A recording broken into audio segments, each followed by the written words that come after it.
membahas mengenai membaca, memindai, khususnya untuk para guru bahasa Indonesia tingkat M. Jadi contohnya seperti ini, A sampai Z kita acak seperti itu. Jadi tahap pertama, mintalah peserta didik itu untuk menghubungkan dari A ya seperti ini ke B, kemudian ke C, D, dan dari D ke E dan seterusnya. Tentu saja ini ada loncatan. Dari E ke F itu melatih mata kita untuk meloncat dengan cepat karena E ada di sisi kiri dan F ada di sisi kanan yang paling jauh. Nah, latihan seperti ini memaksa mata kita untuk melirik dengan lompatan yang jauh. Nah, seperti ini.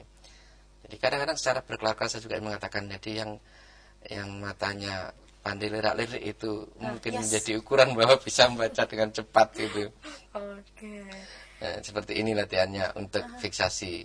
Bisa juga dengan angka, misalnya angka seperti ini. Kita hubungkan, kita menghubungkan dari 1 ke 2. Jadi dibatasi. Biasanya menggunakan stopwatch itu untuk mengetahui siapa yang lebih duluan selesai menghubungkan dari 1 sampai 25 atau dari A sampai Z tadi itu ya. Nah, seperti itu. Nah, seperti itu latihan untuk fiksasi, memaksa bola mata kita untuk bergerak dengan cepat ya. Oke, wow, berlatih seperti ini berapa lama nih, Pak? Makin sering kita latihkan maka mata kita akan dengan mudah atau dengan lincah bergerak ke kiri ke kanan. Mudah lirik-lirik? Iya, seperti itulah. Di samping ini juga bisa menggunakan tanpa media, misalnya dengan cara bola mata. Melihat ke atas? Iya, ke atas, ke kanan, bawah, ini gitu. Secara berulang-ulang. Pada awalnya memang sakit, tapi jangan khawatir, tidak akan lepas bola matanya. Ini sudah dirancang demikian rupa sehingga demikian kuat. Jadi biasanya kalau saya lagi mendeklat dengan Bapak Ibu guru di daerah itu, Pak sakit, iya awalnya memang begitu. Coba lagi sekarang dari gerakan sebaliknya, berlawanan dengan jarum jam seperti itu, berulang-ulang sehingga mata kita itu seperti apa ya, roda yang licin dengan pelumas itu sehingga mudah. Gitu ya. Oke, Pak ditahan dulu sampai fiksasi sudah ada penelpon di 0800 140 30 46. Kita sebut terlebih dahulu. Halo, selamat siang. Assalamualaikum. Waalaikumsalam warahmatullahi wabarakatuh. Selamat siang, Ibu dengan siapa? Dengan Sulastri, Mbak. Ibu Sulastri, di mana Ibu? Di Wonosobo. Baik, Ibu Sulastri dari Wonosobo. Silakan Ibu langsung dengan pertanyaannya kepada Pak Jamal.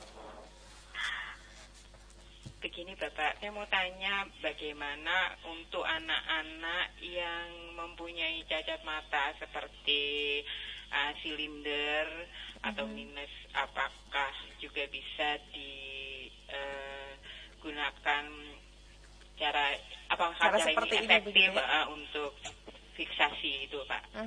Baik, ada lagi pertanyaan lainnya Bu Sulastri?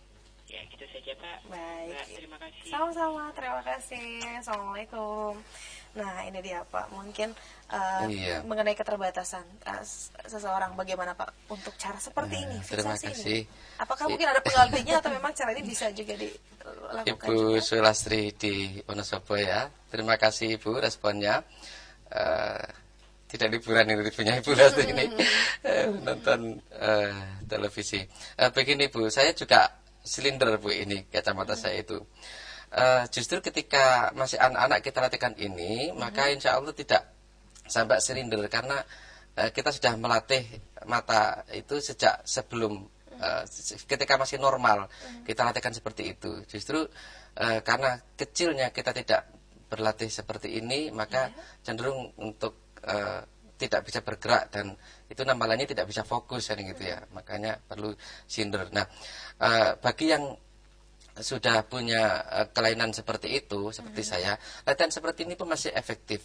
Setidaknya itu lebih baik berlatih seperti ini daripada tidak sama sekali, sehingga kita tidak bisa memandang dengan fokus ya, dengan jelas satu titik atau satu huruf dalam jajaran dikelilingi oleh huruf-huruf yang lain. Jadi seperti itu.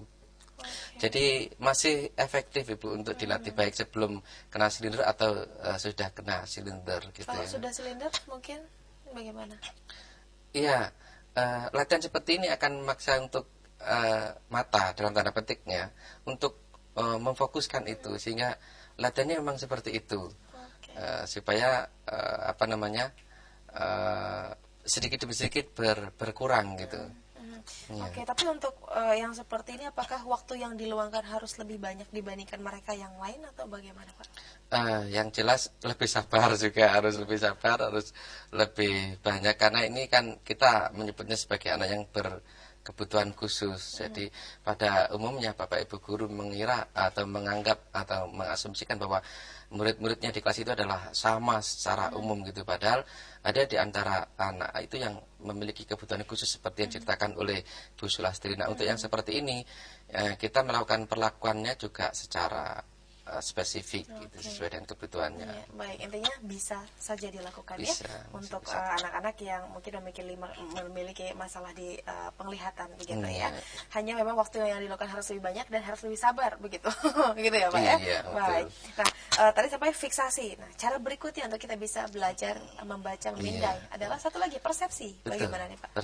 Persepsi ini teknik untuk memaksa kita berkonsentrasi pada bahan bacaan untuk kepentingan yang mendesak, sehingga merangsang mata kita untuk bereaksi dengan cepat. Jadi untuk ini ada latihannya juga, ada latihannya juga. Ini ada deretan kata hujan, rintik, titik, bintik, dan seterusnya. Nah, ini ada dijejer seperti ini kata-kata itu. Kemudian anak kita minta untuk ayo, ada berapa kata rintik dalam tulisan itu. Anak kan memaksa. Wah, tentu saja sulit membedakan rintik dan bintik. Wah, ini justru di sini tingkat kesulitannya ya. Rintik dan bintik agak sulit di jajaran kata seperti ini. Ini tempat penulisan yang dirancang seperti ini juga memang ada maksudnya? Iya. Ini kan dalam rangka bola mata supaya bergerak dari kiri ke kanan, terus ke kiri lagi gitu. Lain kan misalnya kalau dirancang dari atas ke bawah, tidak melatih bola mata untuk bergerak dengan lincah kan, Mbak Ras. Gitu. Jadi ini latihan bisa dibuat dengan cara yang lain, misalnya kata-kata yang mirip, terutama kata-kata yang mirip itu dijajarkan dan kita diminta untuk mengerjakan itu. Misalnya lagi ada nama-nama buah seperti ini. Nah, ini anak-anak yang kelas awal itu bisa dilatihkan. Ini kan pada umumnya senang dengan buah gitu, sehingga ayo ada berapa kata duku, ada berapa kata apel di situ yang menyebutkan dengan cepat. Berilah pujian, kata bagus gitu. Oke.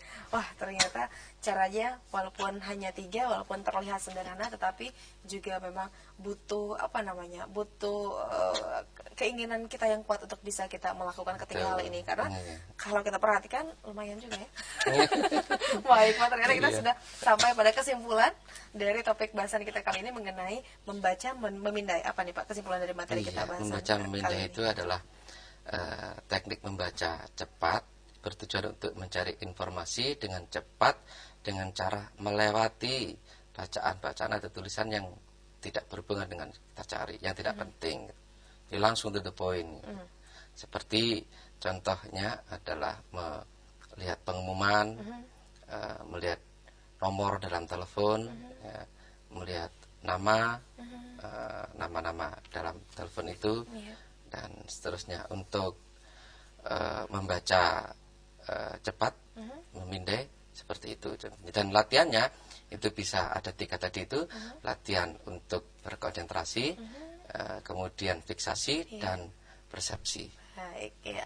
Terima kasih banyak Pak Jamal untuk penjelasannya kali ini, dan terima kasih banyak juga untuk Anda yang selalu setia bergabung bersama kami dalam Diklat Jarak Jauh bersama Kementerian Agama Republik Indonesia. Saya Larasati, Pak Jamal dan seluruh kru yang bertugas mohon undur diri. Tetaplah bersama Channel 2 Televisi Edukasi, televisi yang santun dan mencerdaskan. Selamat siang dan wassalamualaikum warahmatullahi wabarakatuh.